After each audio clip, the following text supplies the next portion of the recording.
จารย์กล่าวปกิณกสารธรรมนะโมตัสสะภะคะวะโตอะระหะโตสัมมาสัมพุทธัสสะนะโมตัสสะภะคะวะโตอะระหะโตสัมมาสัมพุทธัสสะ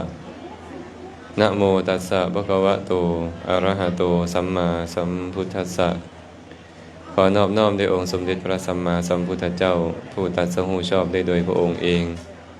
ผู้เป็นบรมครูของเทวดาและมนุษย์ทั้งหลาย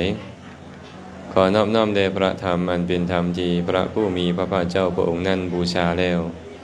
เป็นธรรมที่นำสัตว์ผู้ถึงพร้อมด้วยวิชาและจรณะออกจากทุกข์ขอนอบน้อมแด่หมู่ภาริยสงฆ์ผู้ดำรงอยู่ในมรรคและผลผู้สมบูรณ์ด้วยคุณมีศีลเป็นต้นขอโอกาสครูบาอาจารย์กล่าวสิ่งละอันพันละน้อยขอความสุขความเจริญจงบังเกิดมีแก่ญาติธรรมมุสุขุสุคนมุนินทาวทันัมโพชาคัพพาสัมภวะสุนทรี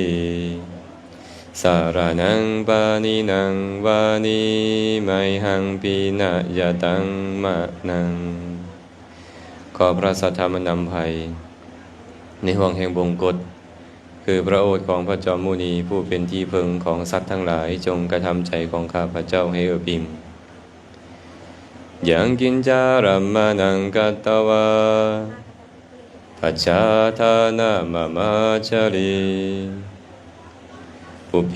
เปเตวะอาลาภาอัฏฐาวาวาทุเตวาตาจตารโรวะมหาราเชโลกปาเลยสัสสิโนกุเวรังตตารัทันจะวิรูปักขังวิรุณหากังเปเตจะปูชิตาโหนติอัฏฐวะทายกาจะอนิพพาลา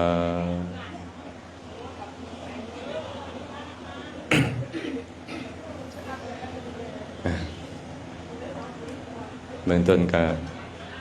ขออนุโมทนาบุญนำเจ้าภาพเนาะซื้อแม่อย่างบุญแม่ออกคำเปลี่ยนเนาะพร้อมด้วยครอบครัวลูกเต้าหลานเหลนเพื่อนมิตรสหายอย่างที่มีความประสงค์อยากจะฟังธรรมสนทนาธรรมก็เลยได้มีการจัดการเฮ็ดบุญอุทิศให้กับญาติผู้ล่วงลับดับขันไปก็มีพ่อแม่เป็นต้นเนาะที่เพิ่นล่วงลับดับขันไปเป็นอุบายในการเจริญกุศลญาติโยมคนได้หลายคนก็อาศัยเหตุหลายๆอย่างในการเฮ็ดบุญบางคนอาศัยหมอดูแล้วได้เฮ็ดบุญนะบางคนอาศัยปรารภพ่อแม่แล้วได้เฮ็ดบุญบางคนอาศัยปรารภลูกเต้าแล้วได้เฮ็ดบุญเคยเว้ากับญาติโยมหลายๆเทื่อบางคนไปวัดก็ถามมาเฮ็ดหยังน้อหมอดูบอกให้มาเพิ่นหมอดูบอกให้มาก็ดีเนาะหมอดูนี่ก็บอกให้เข้าวัดบางเทื่อก็ไปจำศีลมื้อ10มื้อบางเทื่อก็ไปถวายน้ำถวายข้าวบางเทื่อก็ไปถวายสังฆทานแบบนี้ก็มีให้นี่ย้อนหมอดูเนาะแต่พวกเฮาถึงบ่ได้ไปเบิ่งดวงนำเขาดอกบ่ได้ไปหาหมอดูดอกแต่ก็หาอุบายในการเฮ็ดบุญเคยมีบัณฑิตสมัยก่อนแม่อันนี้เว้าสู่ฟังเนาะอนาถบิณฑิกะเศรษฐีพวกไม่ออกฮู้จักบ่ทานอนาถบิณฑิกะเศรษฐีนี่นะเพิ่นเป็นเศรษฐีใหญ่อยู่เมืองสาวัตถีมีมื้อหนึ่งเพิ่นก็ไปหาตุ๊กตาที่เฮ็ดด้วยแป้งก็เอามาให้หลานเพิ่นเล่นหลานเพิ่นก็เล่นตามภาษาเด็กน้อยเนาะเล่นของกำป้าเล่นเฮือนน้อยนะมันก็ว่าลูกมันพูดน้อยก็ได้ลูกข่อยน้อมันก็อ้อยเอาซั่นน่ะพอมันเล่นไปเล่นมาแล้วตุ๊กตามันตกแตกมันก็ให้หาเนาะให้หาตุ๊กตานั่นผู้ใดไปอ้อยก็บ่เซาผู้ใดไปอ้อยก็บ่เซาอนาถบิณฑิกะเศรษฐีก็เลยไปเห็นเป็นหยังหลานค่อยเป็นหยังโอ้ยให้นำตุ๊กตาว่าซั่นเพิ่นก็เอิ้นหลานเพิ่นมาเป็นหยังน้อล่ะเอ้ยลูกของลูกก็ตายแล้ว ปู่เอ้ยเพิ่นว่าเพิ่นคิดว่าตุ๊กตาเป็นลูกเพิ่นแล้วมันแตกทำลายแล้วตายแล้วว่าซั่นนะอนาถาบิณฑิกาเศรษฐีก็เลยบอกกับเราว่าบ่เป็นหยังละเดี๋ยวปู่สิพาเจ้าเฮ็ดบุญอุทิศให้สิพาเฮ็ดบุญอุทิศให้ว่าซั่นเราก็เศร้าเนาะเด็กน้อยก็เศร้ามื้อใหม่มาเราก็ไปนิมนต์พระพุทธเจ้านิมนต์พระสงฆ์ให้มาเฮือนพอมาฮอด พอเพิ่นมาฮอดเพิ่นก็ต้อนรับขับสู่แล้วก็ถวายทานแก่พระพุทธเจ้าพระพุทธเจ้าสันเข้าเรียบร้อยแล้ว เราก็เลยเว้าเรื่องราวทั้งเบิดให้ฟังว่าข้าแต่พระองค์ผู้เจริญการให้ทานครั้งนี้นะข้าน้อยปรารภตุ๊กตาแป้งของหลานสาวข้าน้อยแล้วเฮ็ดบุญอุทิศข้าน้อยว่าซั่นพระพุทธเจ้าก็เลยบอกว่าดีแล้วท่านเศรษฐีบุคคลผู้เป็นบัณฑิตนี่นะต้องหาอุบายอย่างใดอย่างหนึ่งให้ตัวเองเจริญกุศลขั้นบัณฑิตนี่หาอุบายเจริญกุศลคนพาลหาอุบายเฮ็ดผิดมันต่างกันเนาะต่างกันคนพาลนี่เขาก็หาวิธีที่เขาจะเฮ็ดผิดให้ได้หาข้อเลี่ยงที่จะเฮ็ดความบ่ดีให้ได้อันนี้คนพาลแต่บัณฑิตนี่บ่แม่นเฮ็ดแบบใดค่อยจะได้ให้ทานเฮ็ดแบบใดค่อยจะรักษาศีลจะได้ไปรักษาศีลเฮ็ดจังได๋ค่อยจะได้ฟังธรรมเฮ็ดจังได๋ค่อยจะได้ปฏิบัติธรรมอันนี้บัณฑิตเขาคิดแบบนี้เนาะแล้วก็เลยได้ตัดคาถาที่อาตมาสวดให้ฟังเมื่อกี้นี่แหละยังกินจารัมมนังกัตตวาทัชชาทานะมะมัชชาลีปุเพเปเตวะอารัพพะอะทาวาวัตถุเทวตาเป็นต้นแปลว่าบุคคลผู้บ่ขี้ทีอะมัชชาลีแปลว่าบ่ขี้ทียังกินจารัมมนังกัตตวาควรกระทำอารมณ์อย่างใดอย่างหนึ่งแล้วให้ทานปารภปุเพเปเตวะอารัพพะปารภญาติกาวงศาผู้ล่วงลับดับขันไปก่อนนำอะทาวาวัตถุเทวตาปารภเทวดาผู้สิงสถิตอยู่ในสถานที่ของตนนั้นนำจัตตาโลวะมหาราเชโลกะปาลิยสัสสิโนกุเวลังทตะรัตถันจะวิรูปักขังวิรูหกังหรือปารภเท้าจตุโลกบาลทั้งสี่คือเท้าอย่างใดกุเวละทตะรัตถะวิรูปักขะและวิรุณหกะนั้นแล้วให้ทานคนบ่ขี้ทีหาอุบายในการให้ทานอันคนขี้ทีได้ล่ะเฮ็ดได้ยากอย่างเดียวนี่มีผู้รับทานอยู่ต่อหน้านั่นแหละของทานก็มีก็เฮ็ดได้ยากคนขี้ทีนี่นะส่วนคนบ่ขี้ทีนี่จะหาอุบายให้ได้เฮ็ดเนาะพระพุทธเจ้าก็เลยบอกว่าเขาจะอาศัยเหตุอย่างใดอย่างหนึ่งคือมื้อนี้แหละไม่ออกปรารภหยังปุเพเปเตวะอารัพพะปารภปุพพะเปตชนผู้ล่วงลับดับขันไปแม่นบ่พ่อแดแม่แดอาแดอาวแดก็ว่าไปเนาะลุงป้าน้าอาผู้นี้ผู้นั้นเนาะคนโดยส่วนหลายแล้วบ่คิดแต่ว่าคนเป็นบัณฑิตนี่หาอุบายให้ตัวเองได้เฮ็ดถามว่าเฮ็ดบุญครั้งนี้นี่นะผู้ใดได้บุญเขาได้บุญหรือเฮาได้บุญเฮานี่แหละได้บุญเนาะเบื้องต้นบุญต้องเกิดในใจของเฮาแม่นบ่เมื่อบุญเกิดในใจของเฮาแล้วเฮาก็สามารถอุทิศให้ปุพพเปตชนทั้งหลายผู้ล่วงลับดับขันไปแล้วทั้งหลายหลายๆคนมักถามอาตมาว่าอาจารย์ข้าน้อยเฮ็ดบุญแบบนี้พี่น้องข้อยข้าน้อยสิได้บ่เฮ็ดแบบนั้นพี่น้องข้าน้อยสิได้บ่เพิ่นมักถามจังซี่นะอาตมาก็เลยเว้าได้ตอบปัญหานี้ประจำมาเลยว่าเบื้องต้นน่ะนะพวกเขาต้องเข้าใจก่อนว่าการเฮ็ดบุญอุทิศมันต้องมีองค์ประกอบเฮาสามารถเฮ็ดได้2อย่างที่เหลือเป็นเขาองค์ประกอบมีอยู่3อย่าง1เจ้าเฮ็ดบุญให้ทาน2เจ้ามีการอุทิศให้เขาส่วนข้อที่3เขาต้องรับรู้แล้วอนุโมทนาเอาหากว่าเขารับรู้และได้อนุโมทนาครบ3อย่างนี้จึงจะได้บุญนำเฮาเนาะเคยมีพระราชาขออภัยเคยมีพราหมณ์ผู้หนึ่ง เคยมีพราหมณ์ผู้หนึ่งเข้าไปหาพระพุทธเจ้า ไปถามพระพุทธเจ้าว่าข้าแต่พระโคดมผู้เจริญพวกข้าน้อยนี่มีศรัทธาอยากถวายทานแล้วอุทิศบุญให้กับผู้ตาย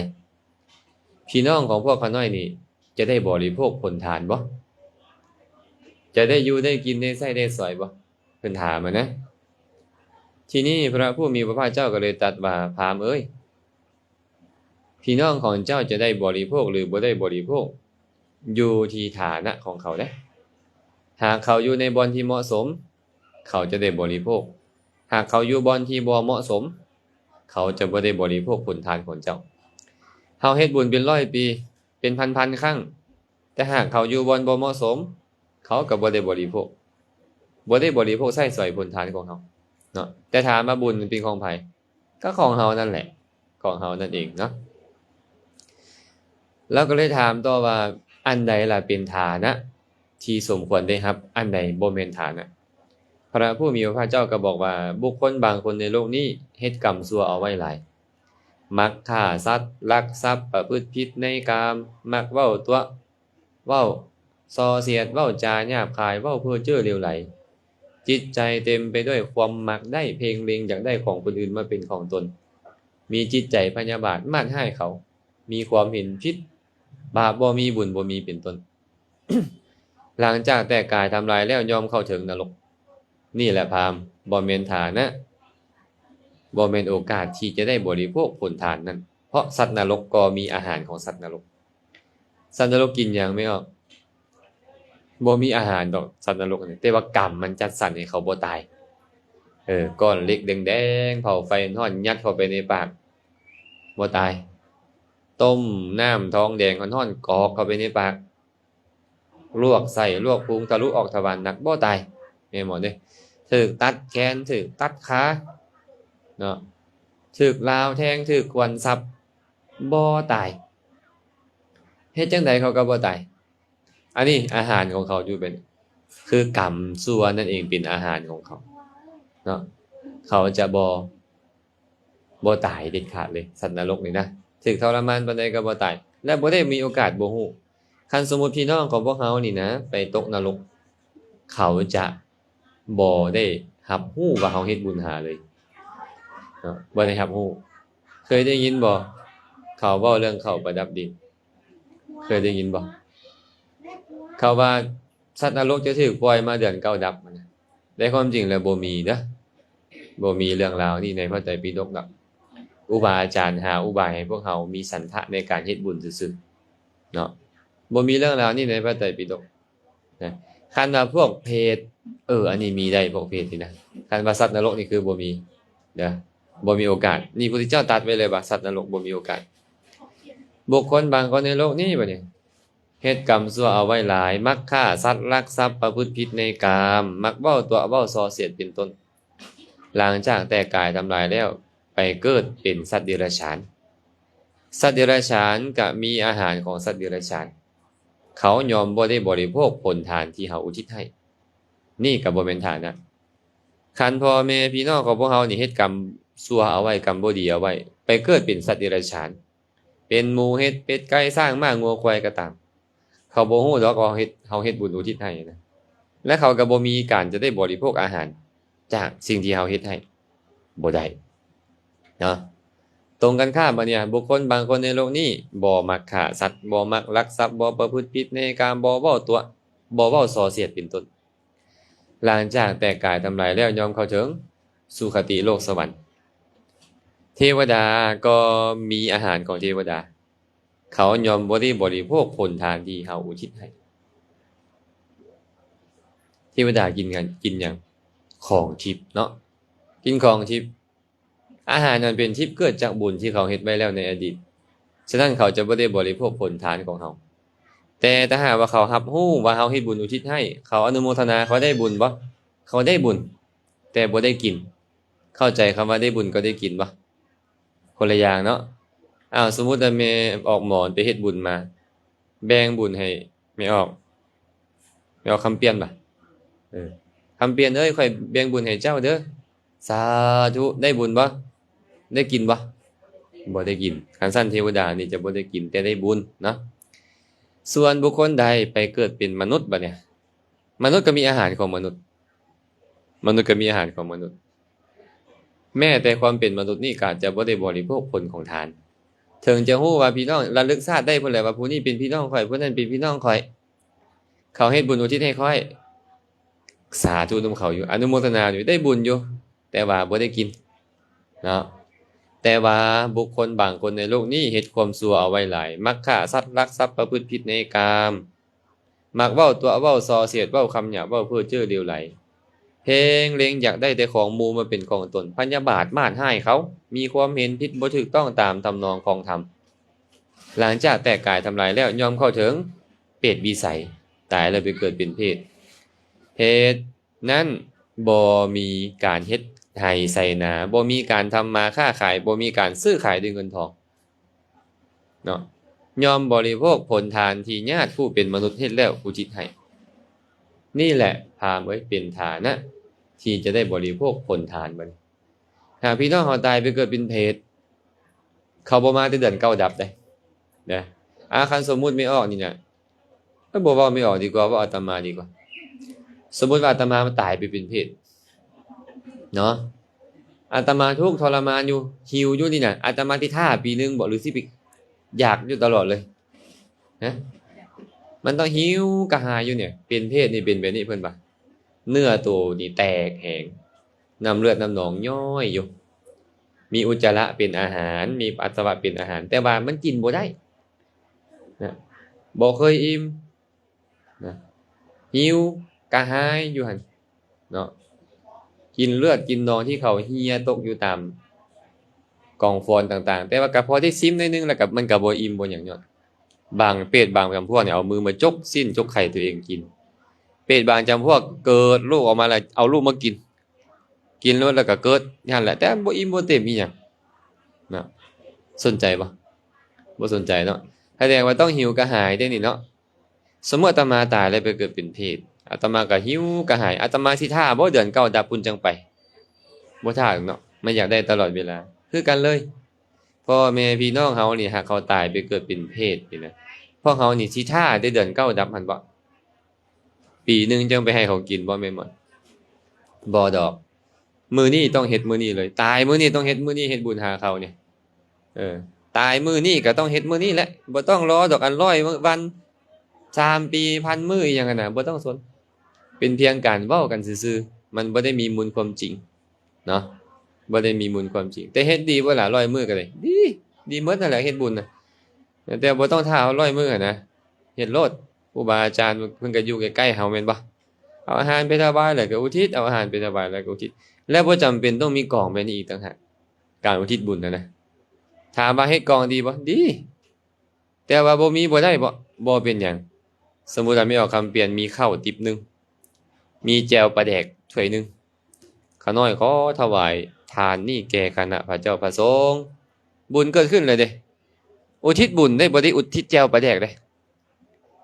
อุทิศบุญเด้อต้องเข้าใจแบบนี้และเขาอนุโมทนาและของเป็นทิพย์เกิดขึ้นบ่แม่นแจ่วปลาดิบ่แม่นแจ่วปลาแดกไม่ออกไปเกิดแก่เขาบ่แม่นเด้เนาะ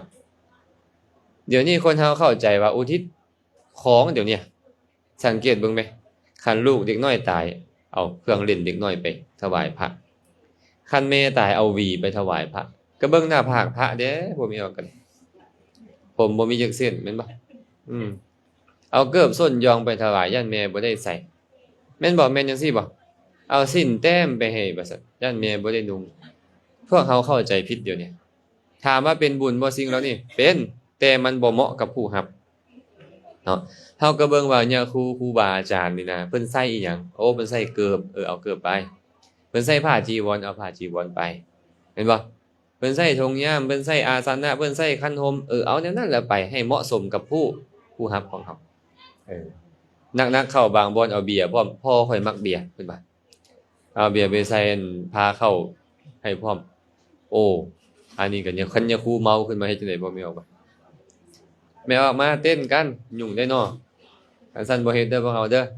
พวกเฮาเป็นนักปราชญ์บัณฑิตแล้วพวกเฮาบ่เฮ็ดเอาแต่สิ่งที่เหมาะสมไปถวายแก่เพิ่นเนาะอาตมาเว้ากับญาติโยมอยู่เสมอว่าญาติโยมเอ้ยวัตถุเข้าของนั้นบ่แม่นทานเด้มื้อนี้นี่เงินบ่แม่นทาน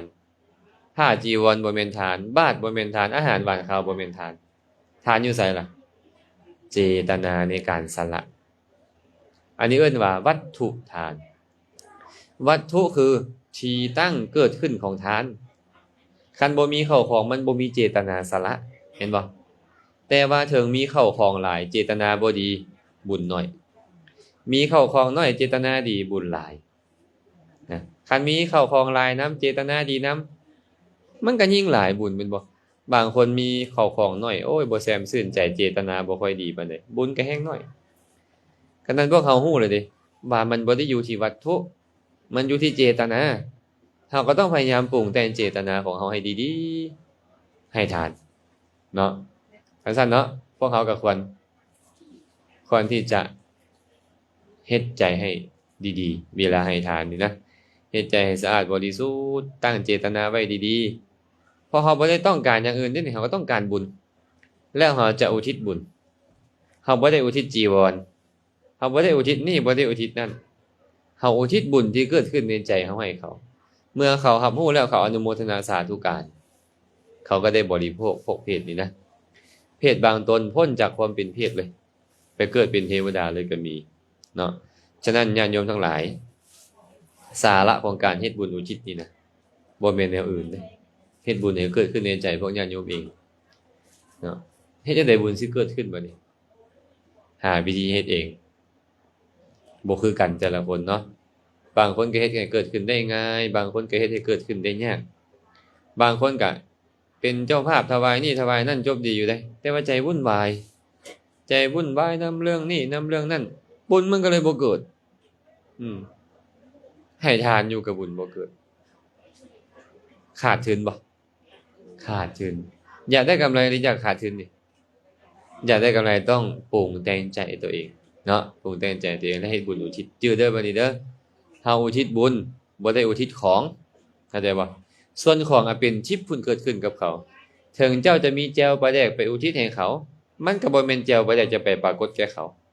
ของเป็นทิพย์เกิดขึ้นอาหารมันเป็นทิพย์เกิดขึ้นเพราะเขาอนุโมทนาบุญเนาะอันนี้ให้จื้อนำกันฉะนั้นพระผู้มีพระภาคเจ้าเลยบอกว่าคนมีปัญญาบ่ขี้ที่นี่นะเขาจะหาเหตุอย่างใดอย่างหนึ่งปรารภญาติผู้ล่วงลับดับขันไปแล้วให้ทานบางคนบัดเนี่ยปรารภญาติบ่ได้แม่มอนปรารภเทวดาเห็นบ่เขาจะไปปลูกเรือนใหม่บ่เขาซื้อดินใหม่บ่จะเฮ็ดนี่เฮ็ดนั่นนิมนต์ครูบาอาจารย์ไปรับทานอุทิศให้เจ้าที่เขาว่าเขาเข้าใจว่าเจ้าที่แต่ตามหลักพุทธศาสนาก็คือภูมิเทวดาหรือภูมิเทวดาเจ้าภูมิเนาะเทวดาผู้อยู่ในสถานที่นั้นมันดีก็มีบ่ดีก็มีเด้คันเฮาได้เฮ็ดบุญอุทิศให้เราเราก็รู้สึกว่าเฮาฮักเราก็บ่เบียดเบียนเฮาบางเทื่อเขาอนุโมทนาสาธุการบุญของเฮาแล้วเขาก็มียศใหญ่ขึ้นเติมก็มีเพราะฉะนั้นเนาะพระพุทธเจ้าได้บอกว่าอะทาวาวัตถุเทวตาบางครั้งก็ปรารภเทวดาผู้สิงสถิตอยู่ในบ้านเรือนในสถานที่ของตนแล้วให้ทาน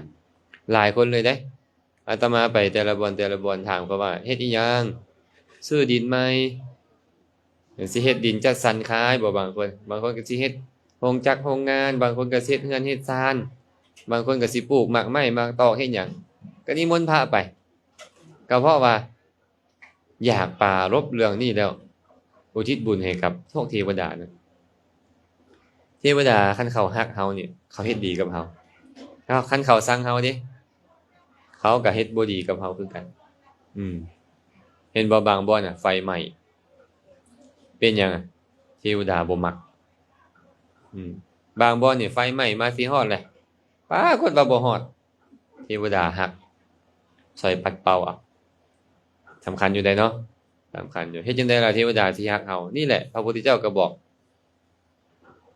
ยัสสมิงปะเทเสกัปเปติบาสังปันดิตะชาติโยศีรวันเตถะพุญเชตวาสัญญเตพรหมจารโยเป็นต้นบุคคลผู้เป็นนักปราชญ์บัณฑิตอยู่ในสถานที่ใดก็ตามควรนิมนต์เสื้อเชิญทานผู้มีศีลให้มาบริโภคเชิญทานผู้มีศีลสำรวมมาบริโภคและอุทิศส่วนกุศลให้เทวดาทั้งหลาย เทวดาทั้งหลายเมื่อถูกบูชาแล้วยอมบูชาตอบถูกนอบน้อมแล้วยอมนอบน้อมตอบยอมอนุเคราะห์บุคคลนั่นเหมือนแม่อนุเคราะห์ลูกบุคคลผู้ที่ถูกเทวดาอนุเคราะห์แล้วยอมประสบแต่ความเจริญโดยส่วนเดียวตลอดกาลทั้งปวงคันเทวดาอนุเคราะห์มีแต่ความเจริญญาติโยมไหมคันเขาสร้างแล้วบ่เจริญคันเขาฮักแล้วเขาเจริญเพราะเขามีอำนาจก่อนพวกเขาแม่นบ่เฮ็ดจังได๋เขาสิฮักนี่แหละเฮ็ดบุญบ่แม่นอุทิศให้แต่พ่อแต่แม่ได้มื้อนี้เทวดาทั้งหลายที่สิงสถิตอยู่ในที่นี้ก็ตามที่ใกล้เคียงก็ตามอยู่ดินดอนตอนหญ้าบนใดก็ตามอุทิศบุญให้เขาพร้อมให้เขาได้อนุโมทนาบุญนำเฮาเขาก็จะฮักจะแพงเฮาอันใดบ่ดีก็ซอยปัดเป่าตามกำลังของเขาอันใดดีเขาก็ดึงจองเข้ามาหาพวกเขาเนาะพระผู้มีพระเจ้าตรัสต่อไปว่าจัตตารโรวะมหาราชีโลกะปาลียัสสสิโนกุเวลังทัตตะรัตถันจะวิรูปักขังวิรุณหกังหรือบางครั้งก็ป่าลบเท่าจตุโลกกบาลผู้รักษาโลกมีเทวดาจำนวนหนึ่งเอิ้นว่าเท่าจตุโลกกบาลผู้รักษาโลกคุ้มครองโลกเท่ากุเวระทัตตะรัตถะวิรูปักขะวิรุณหกะเท่าเวสสวรรณเป็นต้นนะเขาคุ้มครองดูแลโลกเนาะหากว่าบางคนนี่เนี่ยป่าลบถึงเขาแล้วเฮ็ดบุญอุทิศให้แบบนี้เขาก็จะได้บุญเนาะเฮาคือกันเขาฮักเฮาบ่ล่ะบัดเนี่ยฮักเด้ท้าวเวสสวรรณเนี่ยเขามักคนเฮ็ดบุญแม่น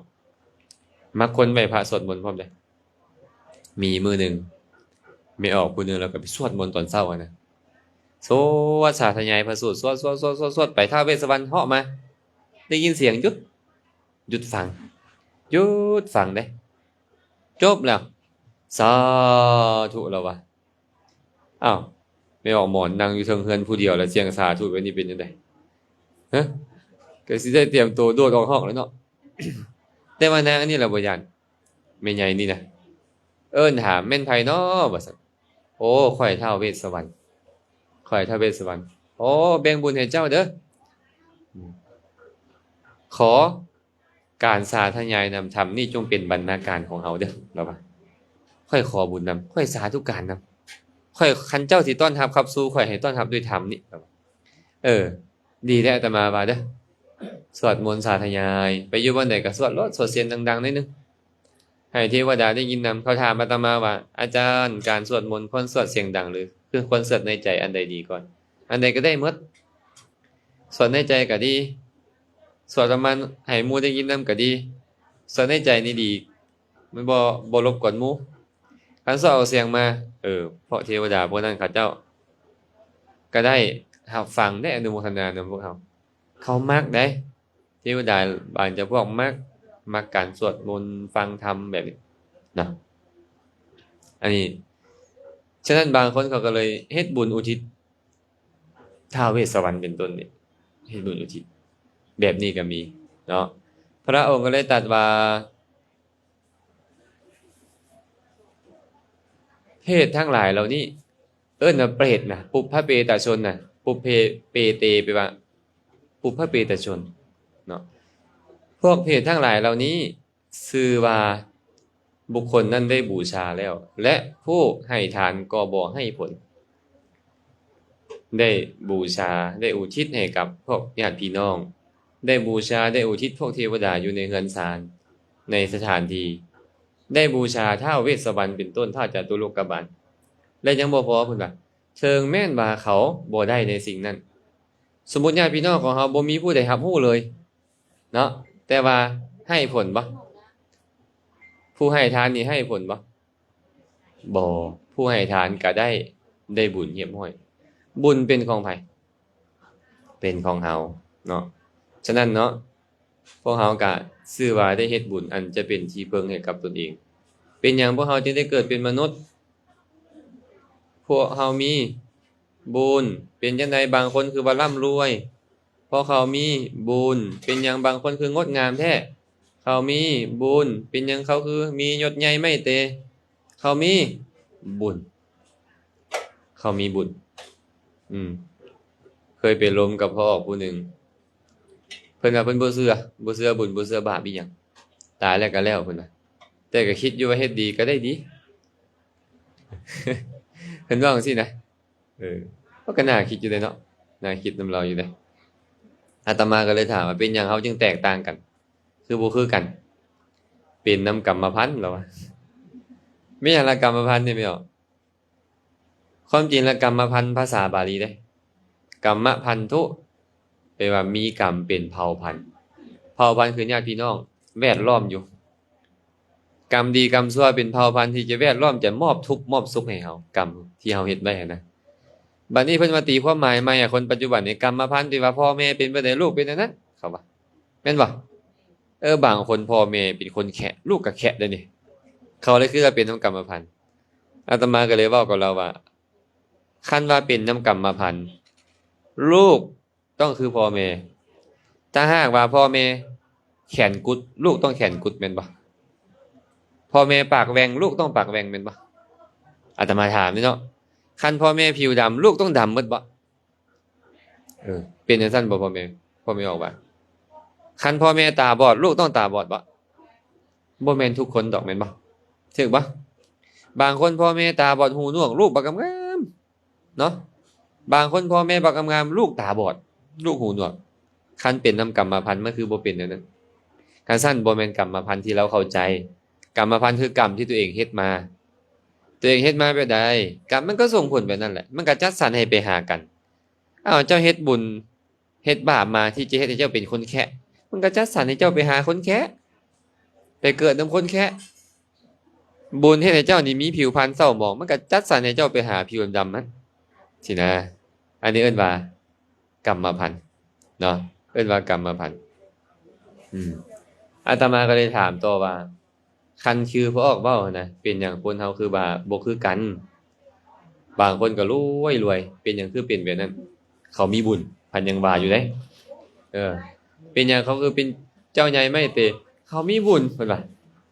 เพิ่นก็ยังทิ่มลงบุญคือเก่าอยู่แสดงว่าทิ่มบุญบ่ได้เนาะพวกเฮาเนาะทิ่มบุญบ่ได้แม่นบ่เฮ็ดจังได๋มันสิเป็นบุญบัดนี้ตอนนี้เฮ็ดจังได๋สิเป็นบุญเงียงหูลงฟังธรรมเหมือนบ่ใส่ใจให้ดีๆให้แยบคายและเอาไปคิดเอาไปพิจารณาบุญมันก็จะเกิดขึ้นเนาะเฮาเฮ็ดบุญอุทิศเฮาก็ต้องเข้าใจว่าแบบใดเอิ้นว่าบุญอุทิศบ่ซั่นขาดทุนเด้บ่ซั่นพวกเฮาจะขาดทุนเฮ็ดบักดีๆเสียเงินคำบักหลายๆแต่ว่าได้บุญน้อยหน่อยนี่บ่คุ้มค่าอาตมาไปบางบ่อนโอ้ยเบิ่งก่อนเด้อเป็นตาเว้าบ่บุนี่เว้าน้อยหนึงซะไปฮอดเฮือนเพิ่นก่อนสิย่างเข้าเฮือนมีอิเล็กโทรนเรียบร้อยแล้วมีเป็นลังๆย้องกันอยู่ข้างนั่นแหละนี่คือสิบ่มีติบ่เว้ารัดไว้ก่อนเด้อพอเข้าไปในเฮือนเพิ่นก็เอาพวกเพิ่นเอาลำโพงน้อยๆไปเนาะก็ไปเทศนิมนต์ให้อาตมาเทศอาตมาก็เทศทางนี้ก็เทศทางนั้นก็ลองลำโพงมันสิไปสู้เขาเลยอิเล็กโทรนเนาะไอ้ลำโพงเฮาเราน้อยๆอยู่นี่นะร้องอยู่หั่นแหละโอ้ยเจ้าก็บ่เกรงใจคนเทศจักน้อยพวกเจ้าก็ได้เกรงใจคนเทศได้แม่เนาะอันนี้เทศบ่สู้เสียงเขาไม่ออกเอ้ยล้มกันก็เสียงบักดังๆอันจะมันร้องลองอิเล็กโทรนตื่มซ้ำโอ้ยบ่อยากเทศต่อไปอาตมาแล้วก็ฟ้าวเทศฟ้าวเซาซะนี่ก็ได้ฟ้าวเทศฟ้าวเซาฟ้าวสั่นก็ฟ้าวหนีคือกันเนาะฟ้าวหนีอาตมาก็ได้มื้อนั้นก็ได้เอ้าเชื่อสั่นเด้อครูบาอาจารย์เด้ฟ้าวไปพวกเขาเตรียมสิเอาอิเล็กโทรนลงแล้วก็เลยว่าบางบ่อนี่ไล่พระไล่ทางอ้อมนะเฮ็ดเสียงดังๆเพิ่นรำคาญเพิ่นสิหนีดอกแบบนี้ก็มีเนาะเป็นตาได้บุญบ่แบบนี้จ้างอิเล็กโทรนหลัก10ล้านหลัก20ล้านเนาะแม่นบ่ซื้อแนวมาเลี้ยงหมู่อันนี้บ่แม่นหลัก10แล้วเนี่ยหลักร้อยบางคนนะแต่ได้บุญน้อยหน่อยส่วนเวลาน้อยเดี๋ยวอดฟังธรรมหน่อยนึงก็บ่ได้ตั้งใจให้ทานดีๆสมาทานศีลก็บ่ได้เสียอาตมาว่าเสียโอกาสนะเสียเงินบักหลายๆแต่ได้บุญน้อยบ่คุ้มให้เฮ็ดน้อยได้หลายเฮ็ดหลายแฮงได้หลายให้เป็นแบบนั้นอันนี้บ่ได้เว้ารัดไว้เด้อเว้าว่าเคยไปมาเป็นแบบนั้นเนาะเคยไปมาเป็นแบบนั้นก็เว้าอานิสงส์ของการให้ทานหน่อยหนึ่งเนื่องจากญาติโยมปรารภการให้ทานแม่นบ่ป พระสัมมาสัมพุทธเจ้าตรัสไว้ในคัมภีร์อังคุตตรนิกายปัญจกนิบาตพระองค์บอกว่าภิกษุทั้งหลายอานิสงส์ของการให้ทานมีอยู่5ประการเด้อ5ประการมีอย่างใด1ผู้ให้ทานย่อมเป็นที่ฮักของมหาชนผู้ใดกระหักกระหอมมนุษย์ก็ชื่นชมเทวดาก็สรรเสริญผู้ให้ทานนี่นะ2สัตว์บุรุษนักปราชญ์บัณฑิตยอมคบหาเขาไปคบหาบุคคลผู้ให้ทานนั่นคันได้ยินข่าวว่าไม่ออกคำเปลี่ยนมักให้ทานเนี่ยครูบาอาจารย์ก็มักมาหาคือกันเด้คันได้ยินข่าวว่าไม่ออกคำเปลี่ยนน่ะไปตอนใดบ่ได้กินฮอดน้ำจักเทื่อโอ้เพิ่นบ่มาแม่นบ่นักปราชญ์บัณฑิตจึงเข้าคบหาคนมีศรัทธาให้ทานพอเข้าไปแล้วผู้เป็นเจ้าของสถานที่ได้ประโยชน์คือได้ให้ทานพระเพิ่นเองเพิ่นก็ได้บริโภคได้อนุเคราะห์เขาข้อที่3กิตติศัพท์ชื่อเสียงย่อมฟุ้งขจรไปชื่อเสียงเกียรติยศเขาก็ลือซาไปโอ้เบิ่งแม่ออกบ้านนั่นพอออกบ้านนี่ดีได้อาตมายังสรรเสริญแม่ออกผู้หนึงอยู่อันนี้เว้าสู่ฟังหน่อยนึงแม่ออกผู้นี้นี่เนาะตอนอาตมาย่างจาริกธุดงค์ขึ้นมาตั้งแต่สวรรณเขตตั้งแต่สารวันย่างขึ้นมาเวียงจันทน์เนาะพอมาฮอดแถวปากสันเพิ่นอยากถวายทานแต่เพิ่นก็ไปปรึกษากับผัวเพิ่นงบประมาณบ่ค่อยมีก็เลยตัดสินใจมีแหวนอยู่วงหนึงเอาแหวนไปขายแม่เอาเว้ยเอาแหวนไปขายแล้วได้ให้ทานได้ต้อนรับพระเจ้าประสงค์ป๊าอาตมาปลื้มปิติยินดีนำเราขนาดเลยดีใจนำเราเนี่ยว่าเรากล้าเฮ็ดนั่นน่ะดีใจนำเราพวกเขากล้าบ่พวกเขาเนี่ยยากเนาะยากแต่ว่าเรากล้าเฮ็ดอาตมาก็เลยเอาชื่อเสียงเรามาเว้าตลอดเลยเด้อนี่แต่บ่ระบุชื่ออาจารย์เพิ่นสิบ่ดีใจคันระบุชื่อหั้นนะเนี่ยชื่อเสียงเกียรติศัพท์ของเขาก็ฟุ้งขจรไปครูบาอาจารย์ก็ไปลือซาไปญาติธรรมนำกันก็ลือซาไปผู้นั้นจังแม่นมักให้ทานจิตใจดีงามอบเอื้ออารีเด้เป็นต้นเนาะแบบนี้ข้อที่4เด้อล่ะบ่เก้อเขินเวลาเข้าไปสู่สมาคมนั้นคันคนที่ไปหาหมู่ย่านแต่หมู่เว้าเรื่องทานแม่นบ่เว้าเรื่องทานแล้วก็เฮ็ดทานกดโทรศัพท์เล่นโทรศัพท์อยู่แหละบ่อยากได้ยินเสี่ยวเฮาสิไปเฮ็ดบุญอยู่หั่นเด้ไปตั้งโรงทานเด้ เพิ่นว่าเจ็บท้องเข้าห้องน้ำก่อนเด้อย่านแม่นบ่ย่านให้เสียนำเขาบ่เก้อเขินบ่กล้าเว้าบ่กล้าว่าจิตใจบ่อาจหาญแต่ผู้ยินดีในการให้ทานบ่ย้านเว้าเรื่องทานมาข้อยบ่ได้เฮ็ดตอนนี้ก็อย่าตอนอื่นข้อยก็เคยเฮ็ดมาข้อยบ่เก้อบ่เขินหยังถูกบ่อันนี้อานิสงส์ของการให้ทานเด้ออันนี้4ข้อได้ในโลกปัจจุบันแต่ข้อสุดท้ายนี่ล่ะหลังจากแตกกายทำลายแล้วย่อมเข้าถึงสุคติโลกสวรรค์นี่เป็นอานิสงส์ของการให้ทานเพราะฉะนั้นพวกเราเฮ็ดในครั้งนี้นะพี่น้องป้องปายเฮาผู้ล่วงลับดับขันไปแล้วจะได้อนุโมทนาหรือบ่ได้อนุโมทนาก็ตามบุญนี่เป็นของเฮาแน่นอนพระพุทธเจ้าเลยบอกว่าทายกาจะอานิพพาลาทายกผู้ให้ทานบ่ให้ผลผู้ใดจะได้น้ำข่อยหรือบ่ได้น้ำข่อยก็ตามแต่ข่อยได้แน่นอนและบุญนี้จะเป็นปัจจัยให้ข่อยมั่งคั่งร่ำรวยในอนาคตแน่นอนบุญที่เกิดจากการฟังธรรมจะเป็นปัจจัยให้ข่อยมีปัญญาดีแน่นอนสมทานศีลพร้อมบ่เมื่อกี้เนี่ยได้ทั้งทานทั้งศีลทั้งภาวนาคนอื่นจะได้บ่ได้ข่อยบ่ฮู้แต่ข่อยได้แน่นอนเนาะเพราะฉะนั้นเนาะก็ให้พวกเขาภูมิใจว่าพวกเขาได้เฮ็ดสิ่งที่ดีงามแล้วอาตมาว่าน่าจะเฮ็ดดุกว่านี้เด้อาทิตย์ละเทื่อ2เทื่อไปโลดเนาะ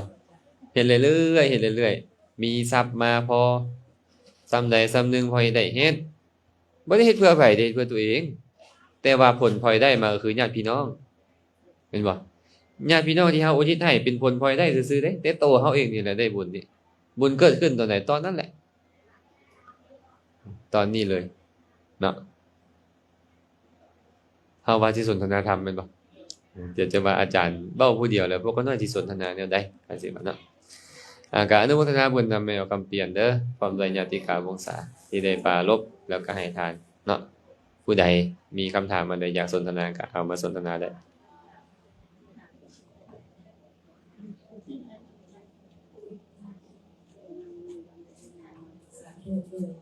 การนมัสการพระอาจารย์แล้วโปรดแบบคือว่าเทวดาคือเป็นอย่างนี้คือจะลงมาเกิดเป็นมนุษย์กันสายมนุษย์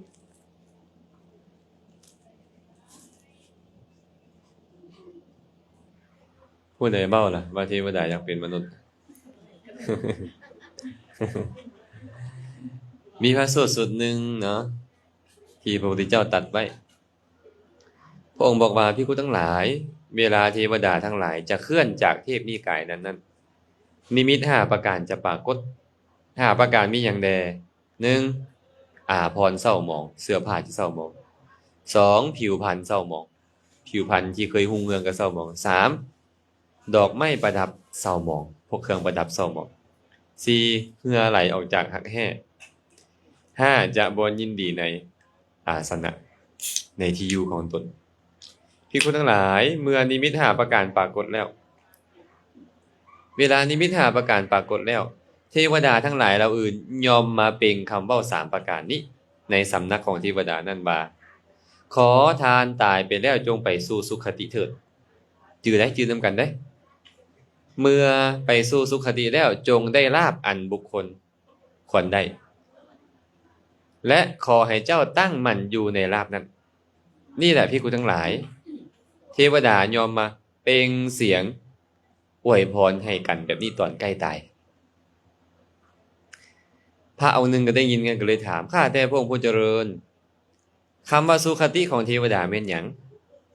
คำว่าได้ลาภคือหยังตั้งมั่นอยู่ในลาภคืออีกอย่างเนาะพระผู้มีพระภาคเจ้าก็ตรัสว่าภิกขุการได้เกิดเป็นมนุษย์เป็นลาภของพวกเทวดาการได้ศรัทธาในธรรมวินัยที่ตถาคตประกาศไว้ดีแล้วชื่อว่าเป็นลาภของเทวดาทั้งหลายศรัทธาของเขามี5อย่างลงลึกตั้งมั่นบ่หวั่นไหวอันสมณะพราหมณ์เทวดามารพรหมทั้งหลายบ่สามารถนำออกได้คือบรรลุโสดาบันเป็นต้นเอิ้นว่าความตั้งมั่นอยู่ในลาภโดยดีนี่พูดองค์เว้าแนวนี้ทีนี้ผู้ลางคนไปอ่านพระไตรปิฎกนี่นะก็เลยเข้าใจว่าเด้เทวดาก็ยังอยากมาเกิดเป็นมนุษย์แต่ความจริงแล้วเข้าใจผิดเข้าใจบ่คันตรงเป็นหยังเขาจึงอยากเกิดเป็นมนุษย์ล่ะให้เฮาเข้าใจนำกันก่อนเนาะเป็นหยังเขาจึงอยากมาเกิดเป็นมนุษย์เขามืดบุญเมื่อมืดบุญก็บ่อยากไปนรกบ่อยากไปกำเนิดเดรัจฉานบ่อยากไปเปรตวิสัยจะมาเกิดเป็นเทวดานี่บ่มีอีกแล้วเพราะบุญมันหมดเด้จังเหลือแต่มนุษย์เนาะคตินี่มีอยู่5คติเด้อแม่หมอนเด้อ1นิรายคติคติคือนรก2ติรัจฉานคติคติคือเดรัจฉาน3เปรติคติคติคือเปรตวิสัยอสุรกาย4มนุษย์คติคติคือความเป็นมนุษย์5เทวคติคติคือเทวดาเป็นทุกขติ3สุขติ2เมื่อเทวดานั่นเขาก็บอกเลยว่าเวลาเทวดามืดบุญจะตายจากเทพนิกายก็ต้องลงที่ต่ำที่ต่ำมันมีอย่างใดล่ะมนุษย์เปรตเดรัจฉานและกันนรก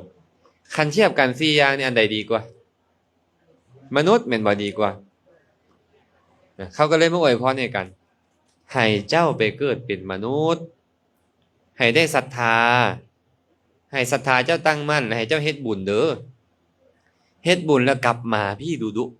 ฟ้าวกลับมาได้มาเสวยสุขอยู่สวรรค์เป็นบ่อนเสวยสุขแม่มอนอยู่มนุษย์นี่เป็นบ่อนสร้างเหตุของความสุข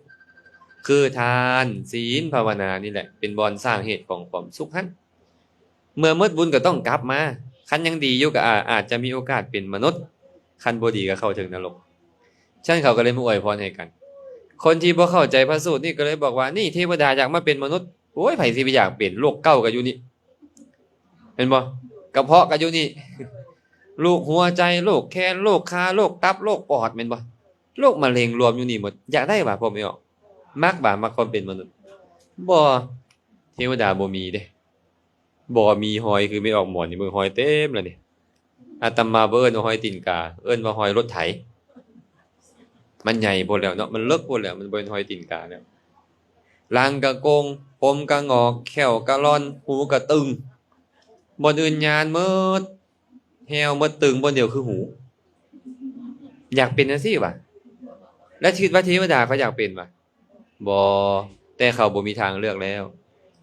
คันไปนรกได้สั่งสมบุญบ่ไปเกิดเป็นสัตว์เดรัจฉานก็โอ๊ยมันยากที่จะสั่งสมบุญไปเกิดเป็นเปรตคือกันแต่มนุษย์เนี่ยคือพวกเฮานี่ มีโอกาสเฮ็ดบุญบ่แม่นบ่มีโอกาสเฮ็ดบุญมีเรื่อยๆเขาเลยเอ่ยพรให้กันว่าให้ไปเกิดเป็นมนุษย์ แต่ว่าเฮ็ดไปเกิดเป็นมนุษย์แล้วให้เจ้าเฮ็ดบุญได้และก็คนควรให้คนอื่นได้เฮ็ดบุญนํแล้วให้กลับมาเด้อให้กลับมาดุๆเด้อพระพุทธเจ้าก็เลยบอกว่าเขาอวยพรให้กันแบบนี้เด้ให้กันกลับมาพร้อมย้อนหยังย้อนเทวดานี่หลงในความสุขคิดว่าความสุขของเทวดานั่นน่ะมันดีคิดว่าความสุขของเทวดามันดีก็เลยอยากให้หมู่มามีแต่ความสุขนี่บ่ฮู้ความสุขคือนิพพานเด้เนาะบ่ฮู้ว่านิพพานมันสุขยิ่งกว่านี้อีกแต่ว่าเขาฮู้แต่กามคุณได้บริโภคกามแล้วมันสุขส่ำใดล่ะแม่มอนไอ้บ่เทียบดอกอันความสุขในโลกมนุษย์นี่แหละคันเอาล้านหนึงมาเทียบกับบ่ได้เสี้ยวที่ล้านซ้ำความสุขในความเป็นมนุษย์เฮาก็อดเอาเด้อแม่มอนเด้ออดเอาแด่ไอ้ความสุขมนุษย์แม่มอนก็อยู่บ่เกิน20ปีอาตมาว่าบ่เกินดอกหรือว่าจะเกินอยู่บ่อยากอยู่เกินอยู่บ่เพิ่นว่าเพิ่นอยากอยู่120ปีอาตมาเบิ่งแล้วบ่ฮอดดอกเบิดเดียวเฮาก็จะตาย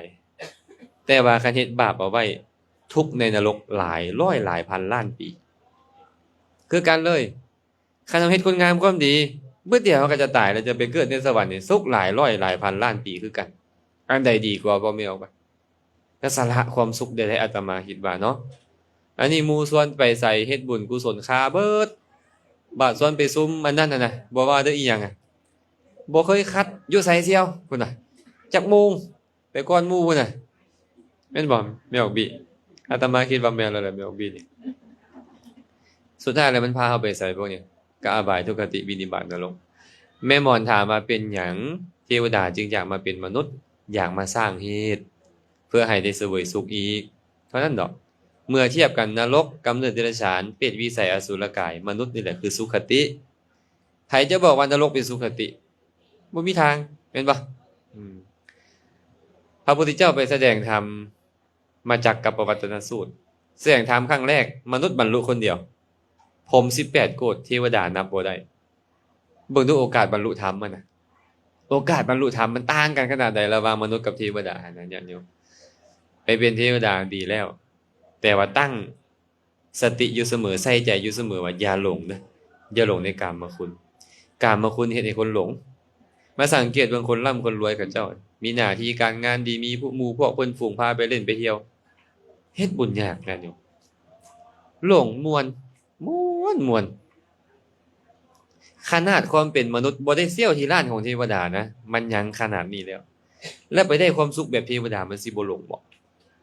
คันคนบ่เคยฟังธรรมเปิดเลยนี่หลงได้พวกเฮาต้องตั้งไว้เสมอได้แม่นบ่เทิงค่อยมีสุขปานใดค่อยก็จะบ่หลงเด้อเฮ็ดบุญแล้วอุทิศขออภัยเฮ็ดบุญแล้วอธิษฐานไว้พร้อมเด้อแม่ออกบิขอให้ข้าพเจ้าบรรลุถึงพระนิพพาน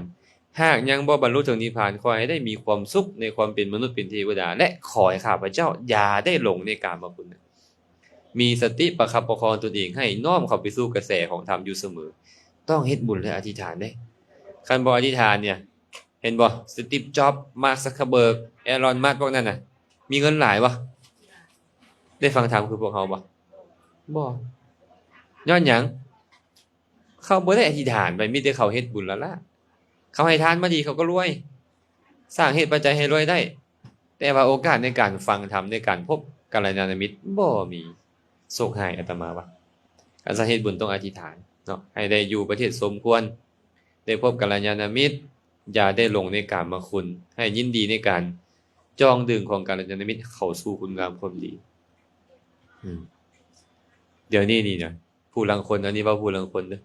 ไปวัดดีพอติดกามคุณหน่อยนึงหายเลยแม่หมดเลยหายจากวัดจากวาเลยติดกามคุณโหเสียงกินรสสัมผัสเข้ามาหน่อยนึงโอ้ยหลงในกามคุณบางคนก็ลงเล่นลงเพลิดลงเพลินคันผู้สาวก็ลงผู้บ่าวก็ลงผู้สาวแม่นบ่ลงแล้วมันเฮ็ดบุญเฮ็ดกุศลบ่ได้โอ้สำคัญได้นี่ไอ้คุณงามความดีนี่มันเกิดขึ้นได้ยากแต่เสื่อมง่ายแนวจองออกไปกับพัดหลายเนาะแนวดึงเข้ามาพัดน้อยบ่เนี่ยเฮ็ดจังได๋พวกเขาฮะจองตัวเองเลยเด้ออย่าให้แต่หมู่จองเนาะหมู่ซักซ้วนแล้วก็ ตัวเองก็ต้องจองหมู่นำตอบให้ทำนี้เด้อ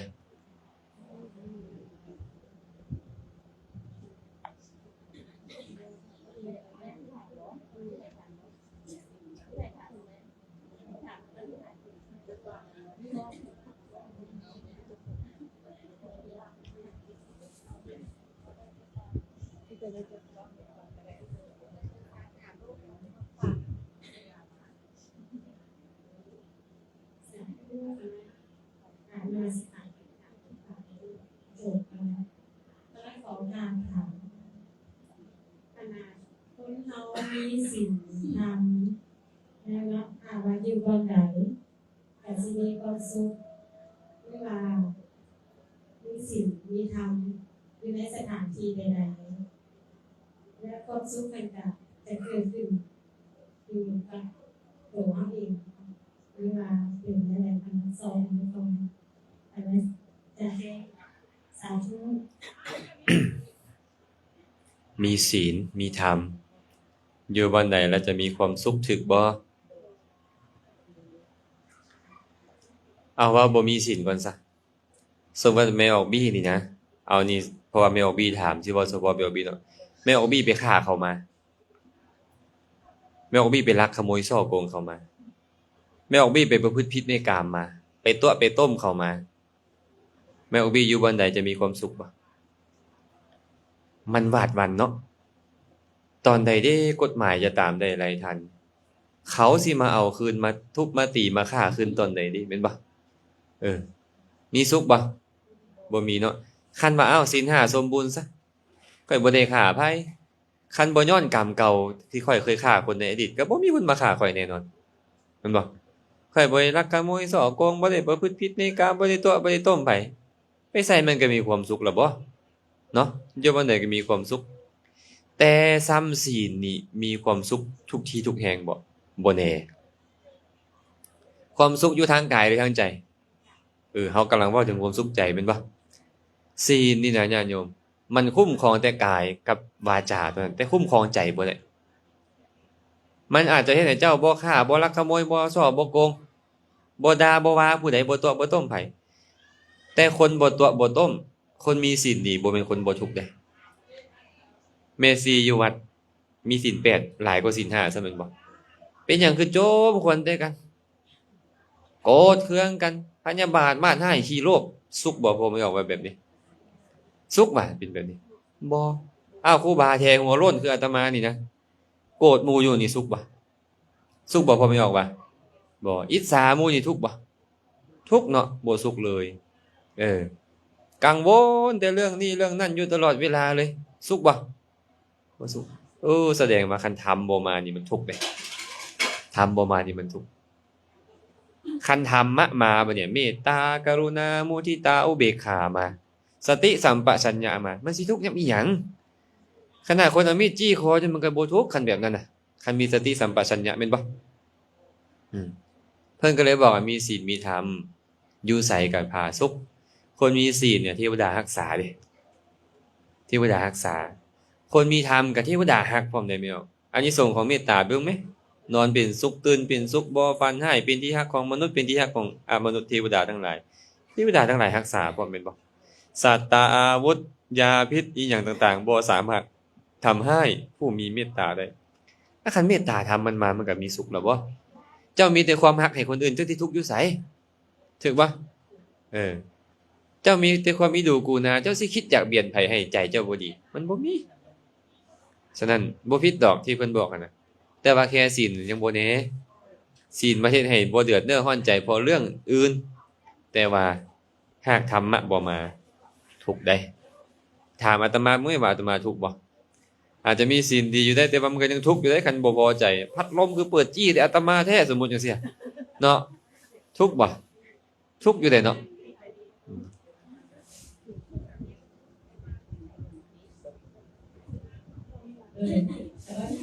ขอการถามเยอะนะเป็นอย่างพระอาจารย์เป็นไปคนแห่คิ้วแล้วกันเป็นอย่างเป็นไปพุทธเกิดมาสาธุ โอ้ยถามให้คนด่าอาจารย์ซื่อบ่เป็นหยังอาจารย์บ่แท้คิวเป็นหยังอาจารย์ บ่ใส่เกิบเอาคิ้วก่อนเนาะความจริงก็แท้แหละแม่นบ่บางเทื่อก็แท้บางเทื่อก็บ่ได้แท้แต่ถ้าหากถามว่าพุทธศาสนานี่สอนให้แท้คิ้วบ่คันถามแบบนี้อาตมาจะตอบได้เนาะ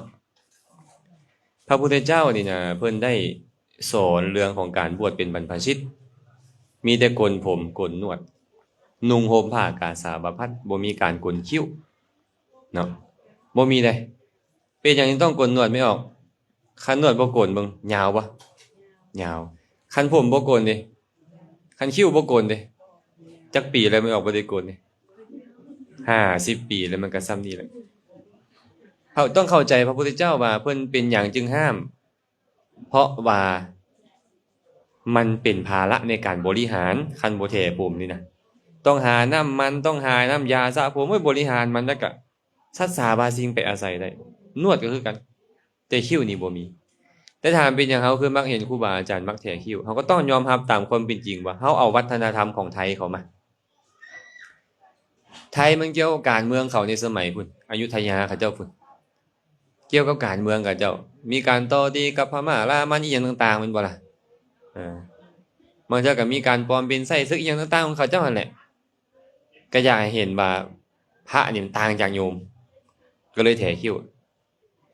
พอไม่ออกว่าโยมแถคิ้วได้บ่คันสิปลอมเป็นพระนี่เขางึดบ่ซ้ำคิ้วนี่บ่งึดดอกแม่นบ่เขาก็เฮ็ดได้นั่นแหละแต่ว่าพวกเขาก็ต้องยอมรับว่าเมื่อก่อนเขาเคยเป็นเมืองขึ้นของสยามถูกบ่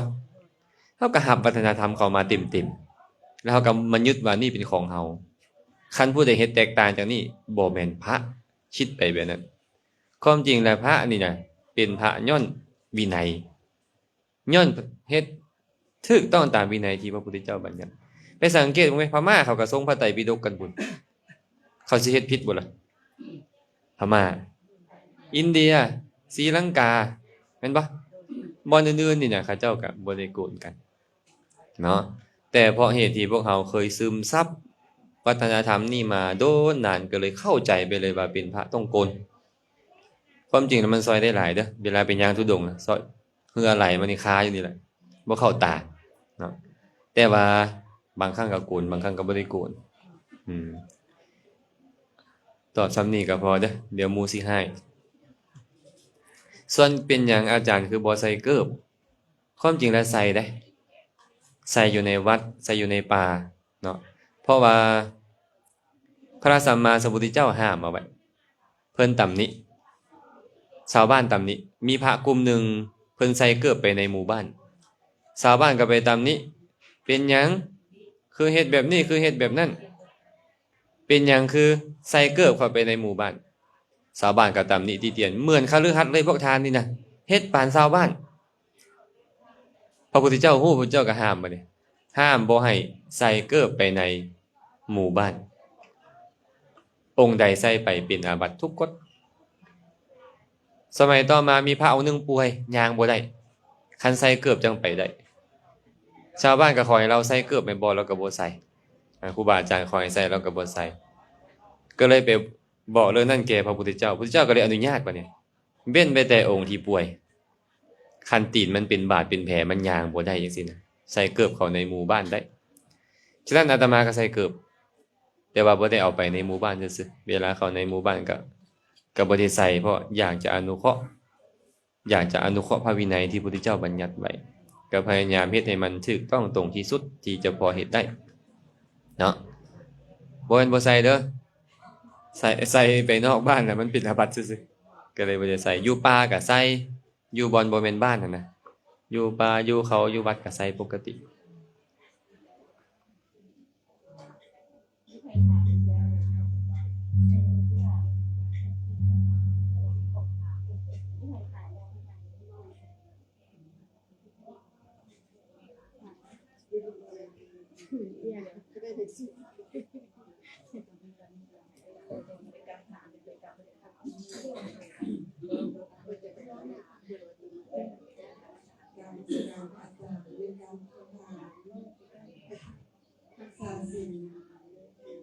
ทักษะ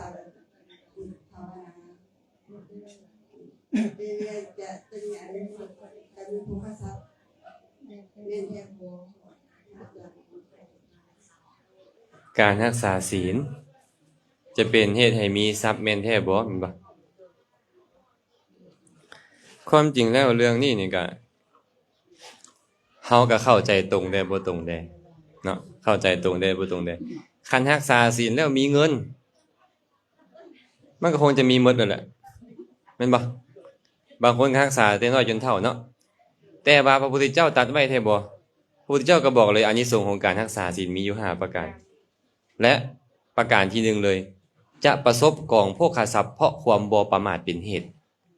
เฮาจะไปเอาแค่ว่าประสบกองโภคทรัพย์เฮาต้องเบิ่งพร้อมว่าเพราะความบ่ประมาทเป็นเหตุไอ้ความบ่ประมาทน่ะนะเป็นจังไดล่ะค่อยบ่ฆ่าไผค่อยบ่ลักขโมยไผค่อยบ่ช่อบ่โกงผู้ใด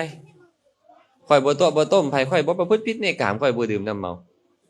คันคนอยากเฮ็ดธุรกิจนำระหว่างคนทุศีลกับคนมีศีลเขาอยากเฮ็ดกับไผคันคนอยากมาลงทุนให้คนบ่มีศีลกับคนมีศีลเขาอยากลงทุนให้ไผคนมีศีลนี่แหละเพิ่นจึงบอกว่าจะประสบกองโภคทรัพย์เพราะความบ่ประมาทเป็นเหตุอ้าวคนดื่มน้ำเมาปุ๊บเงินไหลออกบ่ติปนี่ให้ดุบ่ดุมีเท่าใดก็ได้หมดแม่นบ่เคยเป็นบ่แม่คำเปลี่ยนเคยนี่เห็นบ่นี่แหละเพิ่นเลยบอกอ่ะคันบ่ประมาทแหละตัวนี้จะบ่เสียหายเพิ่นจะบ่เสียหายเนาะอันนี้ก็บอกไปนี่เด้อบ่แม่นว่ารักษาศีลแล้วจะรวยแต่หมายถึงว่าจะประสบกองโภคทรัพย์เพราะความบ่ประมาทเป็นเหตุเฮ็ดให้เฮาบ่ประมาทแล้วจะประสบกองโภคทรัพย์ได้